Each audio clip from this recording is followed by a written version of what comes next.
యొక్క విధానం, ఆ విధానం వల్ల సంస్థల యాజమాన్యాలకు దాదాపుగా ప్రతి సంవత్సరం 1,00,000 మంది ఇంజనీర్లను ఉత్పత్తి చేస్తున్న, లేదా ప్రతి సంవత్సరం 1,00,000 మంది విద్యార్థులు ఇంజనీర్లుగా పట్టాలు పొంది ప్రపంచంతో పోటీ పడడానికి వస్తున్నప్పుడు ఆయా రాష్ట్ర ప్రభుత్వాల యొక్క విధానం అనేది అత్యంత కీలకం.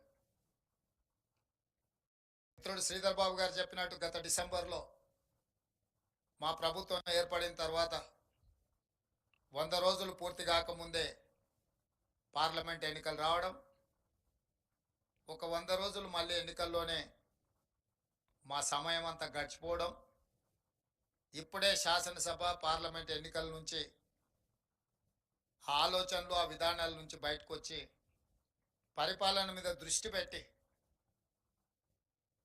ప్రభుత్వం యొక్క విధానాలను సమాజానికి చెప్పే అవకాశం వచ్చింది. అందుకే అకాడమిక్ ఇయర్ స్టార్టింగ్లోనే మిమ్మల్ని అందరినీ కలవాలి, మీ ఆలోచనలు వినాలి, మా విధానాలను వివరించాలని ఆలోచనతో ఈ కార్యక్రమాన్ని తీసుకోవడం జరిగింది. ఇక్కడున్న చాలామందికి మేమేం అంశాలు ప్రస్తావించినా ప్రస్తావించకపోయినా ఫీ రియంబర్స్మెంట్ విషయంలో ఈ ప్రభుత్వం విధానం ఏందని మీ మనసులో ఎక్కడో ఉన్నట్టుగా మీ మొహాలు చూస్తుంటే నాకు బాగా అనిపిస్తుంది. కారు ఎంత గొప్పదైనా అందులో ఇంధనం లేకుంటే అది షెడ్లోనే ఉంటుందని ఇంజనీర్లుగా మీకు అందరికీ బాగా తెలుసు.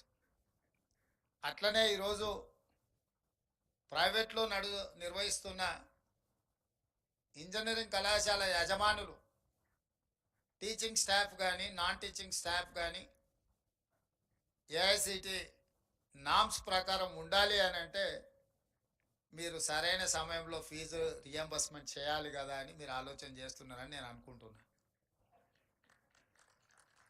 కాకపోతే మన స్టేట్ వెల్ఫేర్ అండ్ డెవలప్మెంట్ స్టేట్గా ఉండే,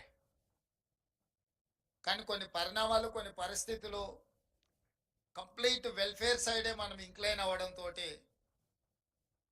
డెవలప్మెంట్ అనేది సెకండ్ ప్యాడ్లింగ్ అయిపోయి వెల్ఫేర్ అనేది ప్రధానం అవ్వడం వల్ల కొన్ని పరిస్థితులు కొంత ఆర్థిక భారం పెరిగిపోయింది. ఆనాడు గొప్పగా డాక్టర్ వైఎస్ రాజశేఖర రెడ్డి గారు కాంగ్రెస్ ప్రభుత్వం ఈ దేశంలోనే ప్రతి పేదవాడికి కార్పొరేట్ విద్యను అందించాలి, కార్పొరేట్ స్థాయిలో వైద్యాన్ని అందించాలన్న ఆలోచనతోనే రాజీవ్ ఆరోగ్యశ్రీ ద్వారా ప్రతి పేదవాడికి వైద్యం పట్ల ఒక అవకాశాన్ని ఇస్తూనే ప్రతి పేదవాడి బిడ్డ గొప్ప కళాశాలల్లో చదువుకోవాలి, ఆ చదువుకు అవసరమైన ఖర్చుగా భావించకుండా పెట్టుబడిగా భావించి మళ్ళీ ఉత్పత్తి సామర్థ్యాన్ని పెంచగలిగిన పెట్టుబడిగా చూస్తూ ఆనాడు Congress party doctor YS Rajasekhara Reddy గారు నిర్ణయం తీసుకొని మొట్టమొదటి దేశంలో ఫీ రియంబర్స్మెంట్ పథకాన్ని ప్రవేశపెట్టిందే కాంగ్రెస్ పార్టీ. రకరకాల పరిస్థితుల వల్ల ప్రాధాన్యతలు మాడి వేల కోట్ల రూపాయలకు మీకు ప్రభుత్వం బకాయి పడ్డది. ఇప్పుడు అవి మొండి బకాయిలుగా మారి వన్ టైం సెటిల్మెంట్కి వచ్చే పరిస్థితి వచ్చింది. మీరు అందరు కలిసి ఓటీఎస్ కింద ఏమన్నా ప్రతిపాదన ఇస్తే మా శ్రీధర్ బాబు గారు ఆర్థిక మంత్రి, వారికి అత్యంత సన్నిహితుడు, ఏదైనా మాట్లాడి మరి మీ సమస్యకి ఏమైనా పరిష్కారం చూపిస్తాడని నేను వారికి భావిస్తున్నా. మీ అందరి తరఫున ఆ బాధ్యతను శ్రీధర్ బాబు గారికి నేను అప్పచెప్తున్నాను. అదేవిధంగా మీ మొండి బకాయిలు ఒక భాగం అయితే ఈ అకాడమిక్ ఇయర్ నుంచి ఏదైతే మీరు విద్యార్థులను చేర్చుకుంటున్నారో ఆన్ టైం పేమెంట్ చేయించాలనే పట్టుదలతోనే మా ఆర్థిక శాఖకు నేను ఆదేశాలు ఇస్తా.